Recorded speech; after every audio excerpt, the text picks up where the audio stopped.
There was a monk living in a monastery who had only one disciple, named Afluan. Afluan was very foolish, a very ignorant teacher, and a very arrogant person. No layman would even consider giving him alms or alms to give to his family.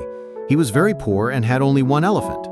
One day, the monk thought, "Today there are no lay people or lay women giving away any items, so I should buy some things to keep for the monks so that they don't have to suffer." Thinking like that, he told his disciple, "Afluing, you bring an elephant, and you go to the market, and I will buy some things to keep for the monks." The disciple went to bring an elephant, and the teacher and the disciple mounted the elephant and went to the market. When they arrived, the teacher told the disciple, "Buy something that will last a long time and will not spoil." Alkluong, the disciple, bought a bag of salt. The teacher saw it and asked, "Why do you only buy amphipods and not fish or shrimp?" The student replied, "Amphipods can be kept for a long time and never spoil, so I bought them for you." The teacher was so stupid that he kept quiet. The teacher rode the elephant back, and the student, Rek Ambel, walked behind. Halfway through the journey, the teacher looked at the student, heard the sound of the bill, and asked, "Oh, Fluin, I see you riding the elephant. How are you riding the elephant?"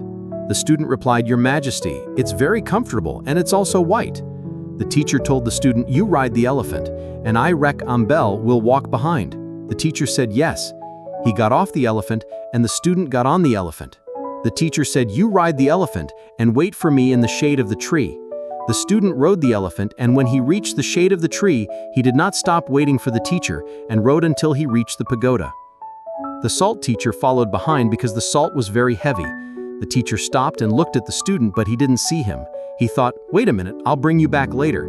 He took the salt and hid it in the forest. Before hiding it, he thought, "If anyone comes here looking for shelter, they will definitely take all this salt. We should find a place that is hidden from everyone's eyes. Only in the water can they see it." He took the 2 salt pots and hid them in the water and walked away. When he arrived, he asked the student, "Why didn't you remember me?" The student said, "I, Your Majesty, have come to wait for the teacher, but the elephant will not wait. No matter how much I beg, it will not accept. It will only walk as far as the pagoda before it stops." The student asked the teacher, "Master, where is the salt boat?" The teacher said, "I have hidden it there. I have cut off a lotus stem and stuck it in it as a sign." In the morning, the teacher took the student to get the salt. When he arrived, he told the student, "I hid it in this pond." The student exclaimed, "Oh, mother, it's all melted." The teacher went down and took the salt and lifted the 2 jars. It was all melted. The knot that tied the mouth of the jar was broken. He saw a fish in the jar. The student said to the teacher, "There is a fish in the jar. It has eaten all the salt." He took the fish and the jar and gave it to the teacher. The teacher saw the fish and was very angry and slapped his hand with his fist and stuck it in the fish's mouth. The fish's venom was so painful that the teacher said, "You should quickly pull the fish out because I am in so much pain." The student tried to pull it out, but it was almost impossible. When he pulled it out, blood flowed profusely, and the fish's venom was even more painful. The teacher took the student back to the temple, took both the shrimp and the catfish, and when he got to the temple, he told the student, "Afluing, you cook a pot of rice, and quickly roast the catfish and I will cook it for you." When the venom was so bad that the teacher almost fainted.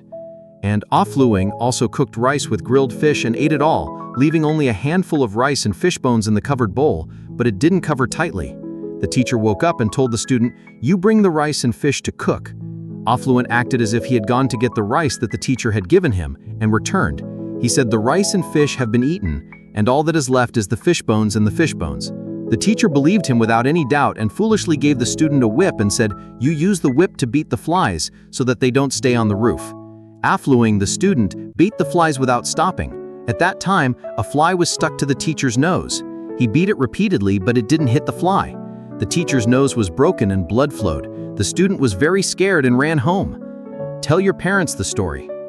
Your parents tell your child to come back to the temple, but your child refuses to come. The teacher follows you, but you don't dare to come for fear of being beaten.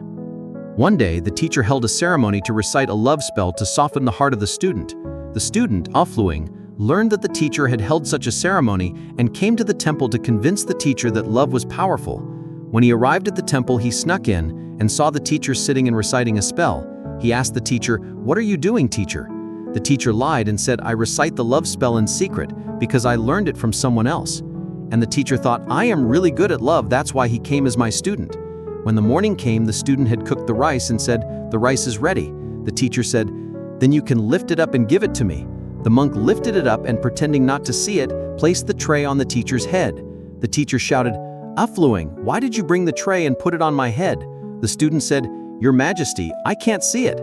The teacher turned away and the monk placed it on the teacher's head again. The teacher said, "Ah, you have put the tray on my head again." The student said, "Your Majesty, I apologize because I can't see it." The teacher believes that he is really good at learning love spells, but now he lies to her that he has performed a secret magic ritual and he has become so good that people cannot see him. He should memorize it and not forget it. The monkey, after offering the teacher food, had already eaten it, and then he picked it up and ate it himself. The next day, a layman invited the teacher to visit his house. Afluang said, "If the teacher invites the teacher to visit his house, don't wear old worn-out clothes. Don't do anything wrong. Only good deeds will be rewarded.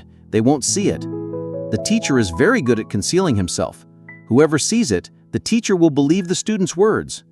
When morning came, the teacher told his student, "You follow me to the layman's house."